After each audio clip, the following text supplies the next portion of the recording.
Dan pemirsa, untuk membahas bagaimana respon dari warganet, sentimen seperti apa yang muncul di media sosial terkait dengan isu ini, saya akan berbincang bersama dengan Head of Cakra Data Muhammad Ardiansyah, sudah bersama kami di Mahkamah Konstitusi. Selamat pagi Mas Dadan, apa kabar? Selamat pagi Mbak Marcel, sehat selalu. Sehat selalu.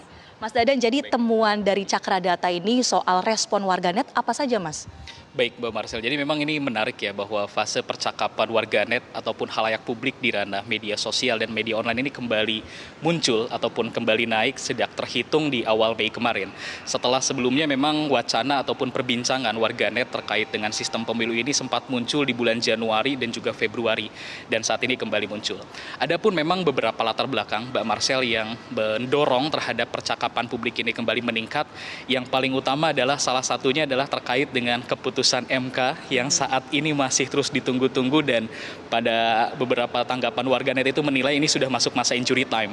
Karena mengingat kemarin juga kan memang para bacalek dan juga partai politik sudah mendaftarkan nih para nama-nama bacalek ini ke KPU di masing-masing daerah maupun juga di nasional. Nah, namun di sisi lain bahwa pendaftaran dan juga tahapan pemilu ini telah berlangsung, sedangkan putusan MK terhadap sistem pemilunya sendiri ini masih belum ditetapkan. Oleh karenanya memang lonjakan ataupun juga tren percakapan dari warganet ini kembali meningkat dengan kurang lebih sebanyak 2.594 percakapan yang kami catat pada periode 1 sampai dengan 23 Mei ini berdasarkan media monitoring dari Cakra Data.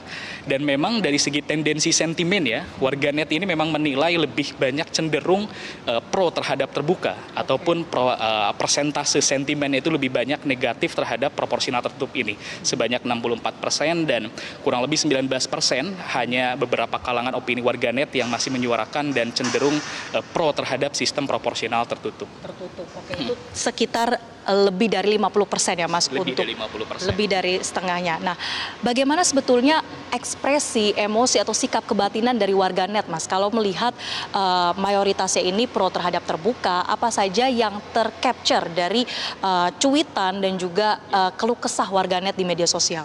Baik, ini mungkin kita bicara dari narasi-narasi yang muncul ya, ataupun juga top topics itu yang muncul dari kalangan opini-opini warganet di ranah media sosial.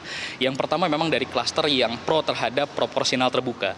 Kita dapat melihat bahwasannya dari tangkapan kami, dari Cakra Data, menganalisis bahwasannya ada beberapa narasi-narasi yang kami tangkap dan cukup dominan terhadap opini warganetnya. Di antaranya yang pertama adalah bahwa adanya potensi demo ataupun juga chaos ketika MK memutuskan sistem pemilu ini kembali menjadi tertutup.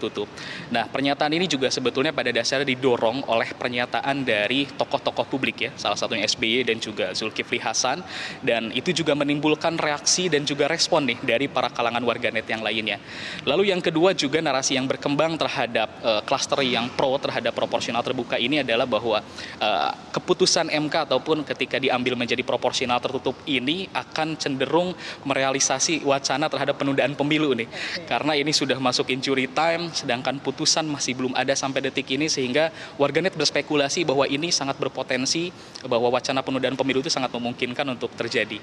Dan yang ketiga yang paling menarik juga bahwasannya warganet menilai bahwasannya ketika proporsional tertutup ini kembali digaungkan ataupun diputuskan, maka akan berpotensi terhadap penurunan partisipasi demokrasi. Karena sama-sama kita ketahui nanti tentunya para bacalek-bacalek ini juga dari segi gairah untuk bagaimana berkontestasi di demokrasi juga akan berkurang dampaknya. Lalu juga bahkan dari respon para pemilih-pemilih juga nih, karena mereka-mereka semua tidak lagi dapat mencoblos kandidat ya, tapi melainkan juga mencoblos partai. Sedangkan kalau dari klaster yang pro terhadap proporsional tertutup, narasi yang berkembang memang tidak jauh berbeda ya dari tangkapan analisis kami sejak wacana ini muncul di bulan Januari sampai dengan Februari. Seperti apa saja yang biasanya menjadi argumentasi yang pro tertutup?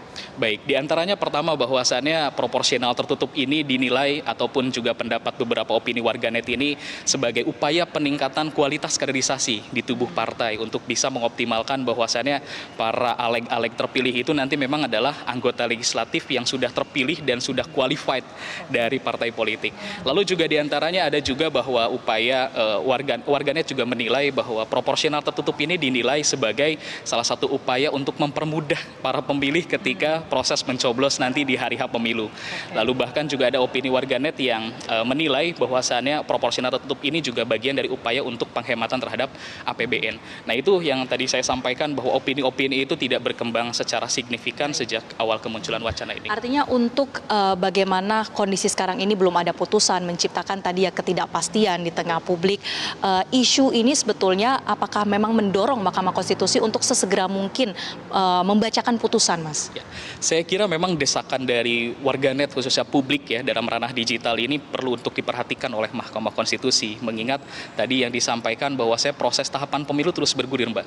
Ini sudah masuk pada tahapan pendaftaran nama-nama bacaleg ke KPU dan sebagainya. Sedangkan ibaratkan kita ini mau berkontestasi, tapi sedangkan perangkat hukum ataupun aturan ya, rule of the game-nya ini masih belum disepakati seperti apa. Sehingga saya kira dari berbagai macam respon yang publik berikan dari ranah digital ini harapannya mampu bisa dipertimbangkan oleh Mahkamah Konstitusi untuk segera memutuskan terhadap kebijakan sistem pemilu yang akan digunakan di 2024 mendatang. Kalau persepsi publik di media sosial soal bagaimana independensi MK dan polemik atau yang terjadi selama ini di MK ketika bulan Februari kemarin ada pemberhentian Hakim Aswanto dan sempat dibentuk MK-MK. Nah, ini apakah kemudian berdampak pada independensi dari MK untuk persepsi dari publik?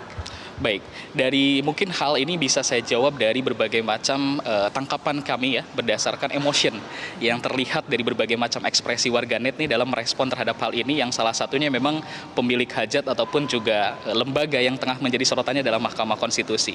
Nah, ini yang perlu diperhatikan bahwasannya emotion yang terlihat dari ekspresi warganet ini memang ada dua poin, Mbak Marcel. Yang pertama adalah emotion fear ataupun ketakutan, dan yang kedua adalah anger. Nah, ini yang mungkin saya kira perlu menjadi catatan bagi Mahkamah Konstitusi untuk bisa mempertimbangkan psikologis dan emosi serta ekspresi dari publik saat ini yang sedang cukup panas gitu loh dalam menunggu keputusan hal ini.